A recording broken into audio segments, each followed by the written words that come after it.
भाजपा सरकार द्वारा युवाओं के लिए लाई गई अग्निपथ योजना के विरोध में किया गया सद्बुद्धि हेतु बुद्धि शुद्धि यज्ञ।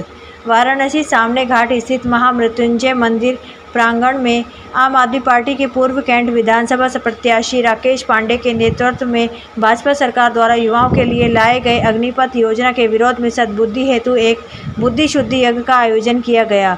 छात्र युवा संघर्ष समिति के प्रदेश अध्यक्ष वंशराज दुबे के नेतृत्व में बहुत संख्या में छात्रों ने हवन में हिस्सा लिया।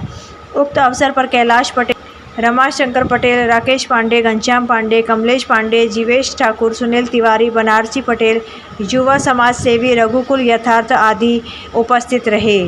वाराणसी से रोहित सेठ की रिपोर्ट।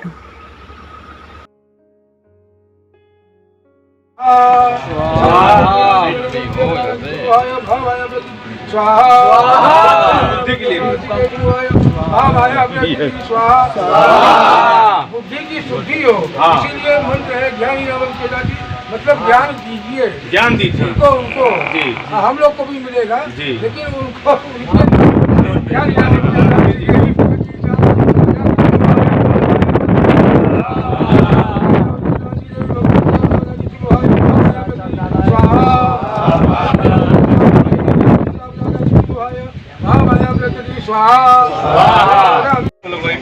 सब लोग लगा लीजिए भाई। माँ गंगा के घाट के किनारे बैठकर एक सद्बुद्धि हवन कार्यक्रम करने का यहाँ पे कार्यक्रम कर रहे हैं। सद्बुद्धि हवन उस बात पे हो रहा है कि आपको मालूम हो कि आदरणीय नरेंद्र मोदी जी की सरकार जो 2014 में 2 को रोजगार देने के नाम पर, जो 2017 में उत्तर प्रदेश के चुनाव में हर साल 13 लाख नौकरी देने के नाम पर, और जो उत्तर प्रदेश में जब नरेंद्र मोदी जी उत्तर प्रदेश में घूम घूम कर इस बात को कहते हैं कि 10 मार्च के बाद 2022 में जब उत्तर प्रदेश का रिजल्ट आएगा तो हम गोबर से रोजगार पैदा करने का काम करेंगे। लेकिन आप देखिए कि आज देश की नरेंद्र मोदी जी की सरकार ने क्या किया। शांति शांति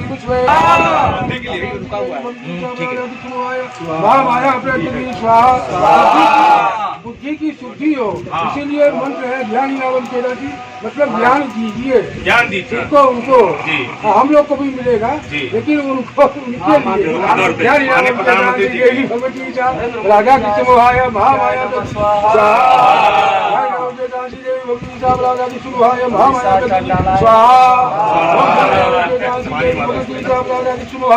महामाया प्रकृति स्वाहा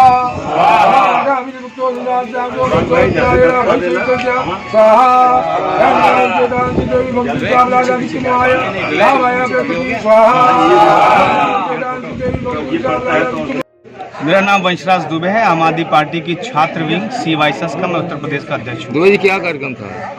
आज देखिए उत्तर प्रदेश में बनारस काशी बाबा विश्वनाथ जी की धरती पर जो नरेंद्र मोदी जी का संसदीय क्षेत्र है, यहाँ पर हम लोग बैठकर सरकार की सद्बुद्धि के लिए एक हवन कार्यक्रम कर रहे हैं। सद्बुद्धि हवन का कार्यक्रम इसलिए हो रहा है क्योंकि सरकार अग्निपथ स्कीम के तहत अपने उस मकसद को कामयाब करने की प्रयास कर रही है जिसमें 2014 से लेकर अभी तक 2022 तक नरेंद्र मोदी जी की सरकार ने अपने पूंजीपति मित्रों को, सरकारी संपत्तियों को, BPCL को, रेल को, कोल को, डीजल को, पेट्रोल को, तमाम LIC को, तमाम सरकारी संपत्तियों को बेचने का काम किया।